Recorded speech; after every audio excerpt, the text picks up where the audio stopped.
Hi friends, how are you? I have another story for you today. It's called God's Messenger. It's from Jonah 1 through 4. Now God had a job for Jonah, but Jonah didn't want it. Go to Nineveh, God said, and tell your worst enemies that I love them. No, said Jonah. Those are bad people doing bad things. Exactly, God said. They have run far away from me, but I can't stop loving them. I will give them a new start. I will forgive them. No, said Jonah. They don't deserve it. I'll run away, Jonah thought to himself. Far away.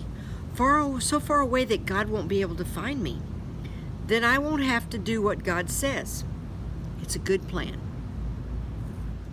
Because as far as Jonah knew, it was a good plan. But of course, it wasn't a good plan at all. It was a silly plan because you can't run away from God. But He will always come and find you.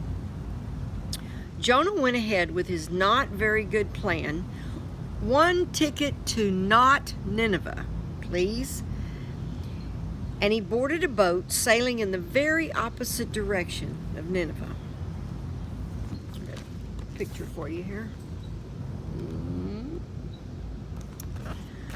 Well, it wasn't long before a fierce wind blew and the boat started to lurch and pitch and roll, and everyone started turning green.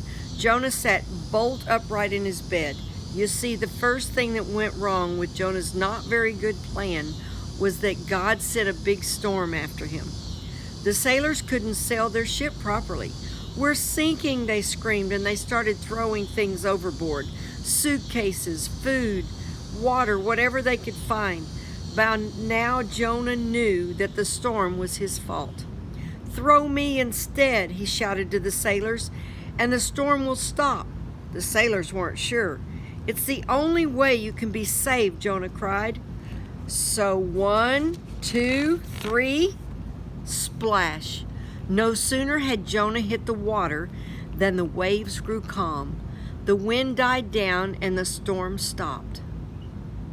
Well, just then, when Jonah thought it was all over, he was surely going to drown, God sent a big fish to rescue him. The fish swallowed Jonah whole with one big gulp.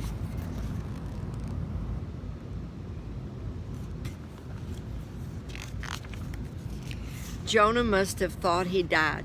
It was so dark in there, it was like a tomb, like a cave. But then he smelled the rotting food and felt the slimy seaweed, and he knew he wasn't dead. He was in the belly of the fish. Sitting there in the darkness for 3 whole days, Jonah had plenty of time to think. Pretty soon he realized his plan was, well, a very silly plan indeed. He was sorry for running from God. He prayed to God from inside the great fish, and he asked God to forgive him. After 3 days, the fish spat Jonah safely onto a sandy beach. Just then, Jonah heard someone calling his name. Go to Nineveh, God said. And this time, Jonah said yes. He went straight to Nineveh, and he told everyone God's wonderful message. Even though you run far from God, He can't stop loving you. Jonah told them, run to Him so He can forgive you. The people of Nineveh listened to Jonah, and they started loving God, and they learned to do what God said and to stop running away from Him, just like Jonah. Many years later, God was going to send another messenger with the same wonderful message. Like Jonah, he would spend 3 days in utter darkness. But this messenger would be God's own Son. He would be called the Word because He Himself would be God's message. God's message translated into our own language. Everything God wanted to say to the whole world in a person.